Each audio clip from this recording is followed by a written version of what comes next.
Hey everybody, let's talk about Game of Thrones Season 6, Episode 5, The Door. What an innocuous title at first glance, but now that we know the meaning behind it, it was a tough one tonight. It really was. Let's talk about Hodor.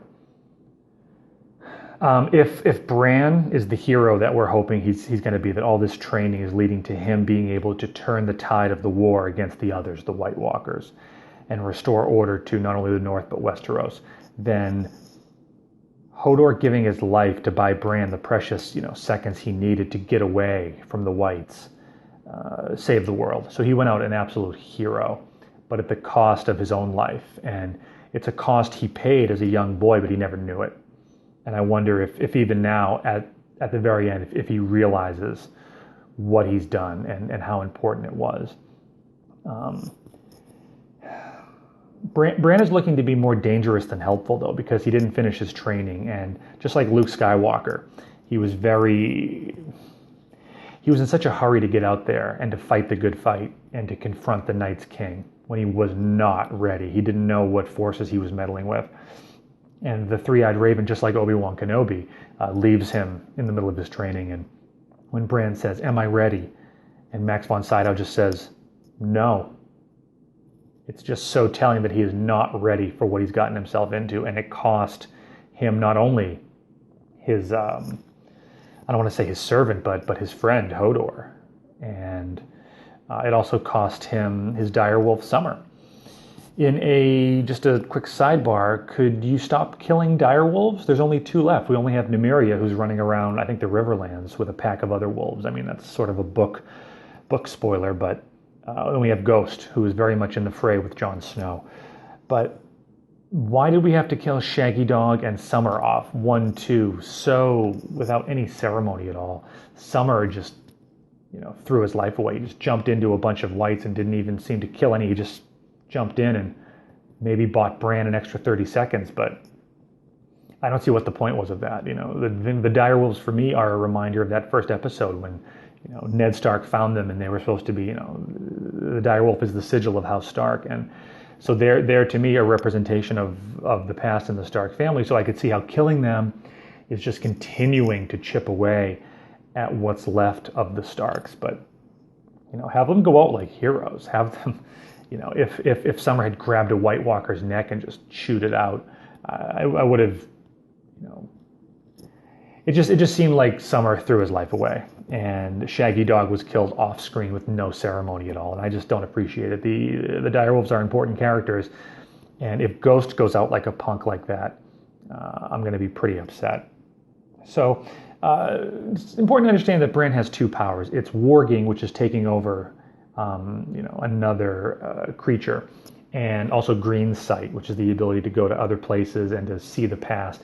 And we're finding out that he can actually interact with and alter the past, which has pretty game-changing, game-breaking consequences to it. If he can go back in time and talk to his father, you have to look at like paradoxes. Like, is what Bran does what causes us to be where we are today, or can he actually change reality that we're in?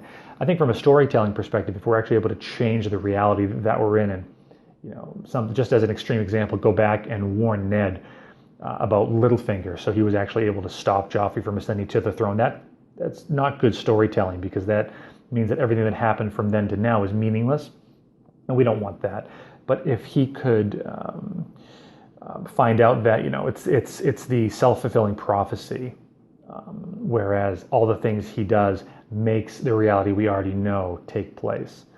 So when Bran was born, Hodor was, he was Hodor. He wasn't Willis anymore. And it was because of actions Bran would take later by not understanding his powers and not being able to control them. And you have to wonder, does the three-eyed raven, did he know that was going to happen? He had to. He had to know that Bran was going to make mistakes, wasn't going to listen to him, and the only way for him to get out of that cave alive was for Hodor to hold the door. He had to know it. He had to allow it to happen, because why else wouldn't the three-eyed raven, he says, go to your friend. He says, warg into your friend, take control of him. But why not end the green sight and therefore the danger? Because if they did that, Hodor wouldn't be Hodor and he wouldn't be there. So I feel like the Three-Eyed Raven had to know everything and had to know this was the only way to get Bran out of that cave alive, and there was no other way forward. That's the only sense that I can make of it. It was great to see the Children of the Forest. They're really cool, and they're like mystical grenades. Those are really formidable. I don't know if they're all dead now or if there's any left. But Leaf gave her life, which was very fitting because it seemed like she specifically was the one who created the first White Walker. Correct me if I'm wrong, but by putting the dragon glass into one of the first men, she created one of the White Walkers as an attempt to create, a foe to help them in their war against the first men. I'm sure you guys already know this, but just a quick history lesson for those of you who may not. The Children of the Forest were the first inhabitants of Westeros, and the first men came over the Bridge of Dorne from Essos. And they warred for, I think, like 2,000 years or something like that. And eventually there was a peace treaty held at the Fist of the First Men. And they were able to honor the treaty by carving the faces into the weirwood trees. I believe that's what happened. And it was the First Men who did that. But during those 2,000 years of war, things got ugly. And I guess one of the children, in a way, in an effort to fight back, and to protect the old gods, they created the White Walkers. So that's quite a bit of lore. Something that's been bothering me, though, is that this is really going to be ruining the books for book people. I know some people don't like the smug book people who to this point knew so much and thought that the show was inferior. But the fact that George R.R. Martin didn't get Winds of Winter out by this point has got to be really frustrating to book people who didn't want to know about Hodor from the show, and they didn't want to know about Jon Snow's fate. And it's spoiling a lot of these threads. Now, I know the argument's been made that maybe things won't happen the same way in the books, and there's a lot of reasons that they can't happen the same way. There's a lot of differences, obviously, which makes reading the books still very much encouraged. But some of these big plot points, like in the books, are we led to believe that Melisandre won't bring Jon Snow back, and that Hodor won't give his life to save Bran? If in the show Hodor means hold the door, could it be something different in the books, or are they going to follow the same logic there? Either way, it was a tough one. It was tough to see Hodor go, but he gave his life unwillingly, unfortunately, but for the greater good. You have to believe it's for the greater good. So there was no King's Landing this week, no High Sparrow storyline, except for that play that Arya watched in Bravos. And someone paid the price to have that actress playing Cersei killed, and it's kind of a little bit of poetic justice for Arya Stark, what's left of her, to be able to actually kill Cersei. Maybe she can metaphorically cross a name off her list. I know a girl is no one now, but I believe Arya Stark is still in there, and she's just faking it for Jaqen.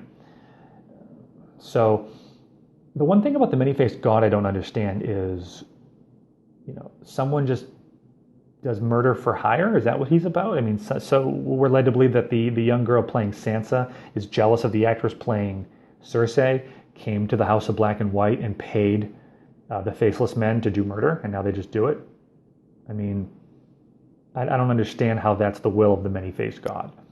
It seems a little petty for a god to do murder for money, although I don't fully understand the faith. But seeing Arya's reaction to like the bumbling Ned Stark and having to relive the most horrible moment of her life, she's still in there. She's absolutely still in there. And I think by the end of the series, we see Arya Stark go back, take Needle out from under that pile of rocks, and reclaim, her true name. So let's talk for a minute about Jon and Sansa. And they are very much trying to continue the fight where Robb Stark left off. Looking at the number of forces that they have and the number of soldiers that they can put on the field. And it kind of brings up an issue I've had with the numbering of soldiers. And I remember, I wrote it down here, Robb Stark saying that at one point at his strength he had 18,000 soldiers. And I remember he let 2,000 go like very quickly just as like a diversion when they captured Jaime. Correct me if I'm wrong. But it seemed like Renly at one point said he controlled 100,000 men. And I think Tywin took Harrenhal with 20 to 30,000 men. None of these locations are big enough to support this amount of people. There's not enough food, I think, in all of Westeros to maintain, armies in the hundreds of thousands. I think these numbers need to be scaled down a bit. And because the show doesn't have the budget to show hundreds of thousands of soldiers, it's unnecessary to have numbers that high. I was in a Skyrim role-playing group. I mean, I was in a band. Anyway, we were talking about like how many soldiers each person could have in Skyrim. And I'm sorry to be off topic, but it's like, having 200 soldiers has a lot more drama because the battles are more manageable. And if you lose, 50 guys, it's much more damaging. And each soldier's life means that much more, and there's just more drama behind it. So I just as a small aside, I think, stop killing direwolves and scale down the number of troops. It's kind of the damage is done at this point, but you've got to stop talking about these people in the numbers of thousands. I think if there was 500 wildlings and 500 members of the Night's Watch, that's 1,000 soldiers, should be more than enough to overwhelm Winterhold. But that's just a minor quibble. So Jon and Sansa, playing at defense, having to mop up the mess that Robb left behind and plan their offense. I have enough distance from the Red Wedding that I can really look at Robb Stark as the failure of a commander that he was. He, just like his father, did not know how to play the game. The minute he broke that oath to Walder Frey, he had lost the war. I think it was Rickard Karstark that said that. And he was absolutely right. That was the end of the road for Robb Stark. So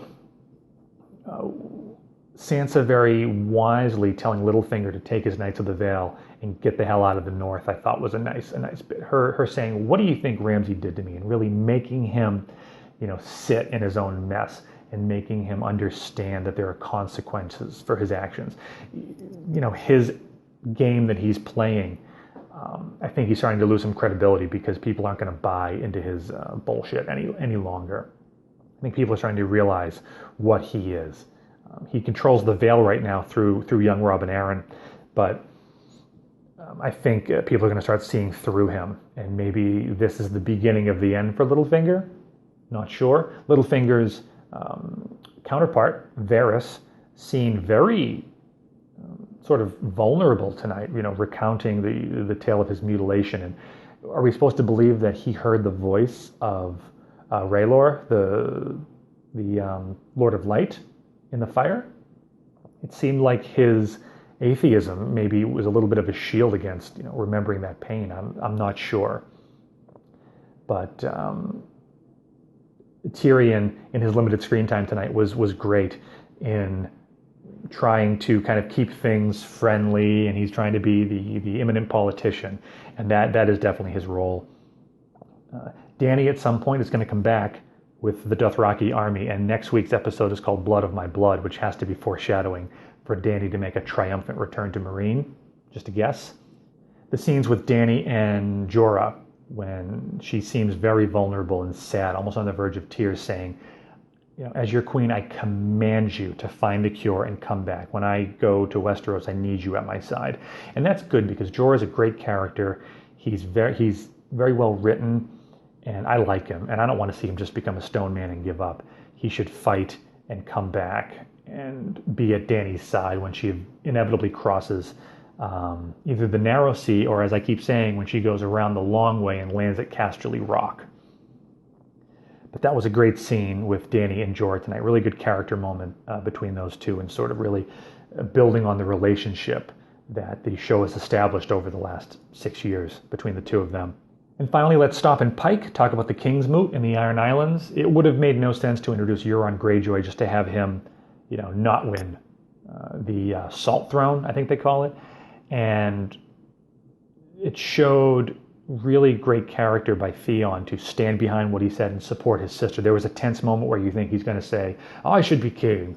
But nope, he stood behind his sister, kept his word to her, and seems like he has her back. And that's the best he can hope for, is to be given a chance to serve at her side, or at least stand behind what's left of his family. Why the uncle just wants to kill them. It's the same thing with Renly and Stannis. You people have to work together to have any chance. And if Euron actually does come face to face with Dany, on paper, it seems like a good marriage. She would have the support of a powerful house in Westeros and all the ships that she would need. it would be a good political decision, but unfortunately Euron is too much of a backstabbing, untrustworthy person, and Dany is going to see right through him, especially once Tyrion gets a look at him, because Tyrion has to know Euron Greyjoy and know that he cannot be trusted.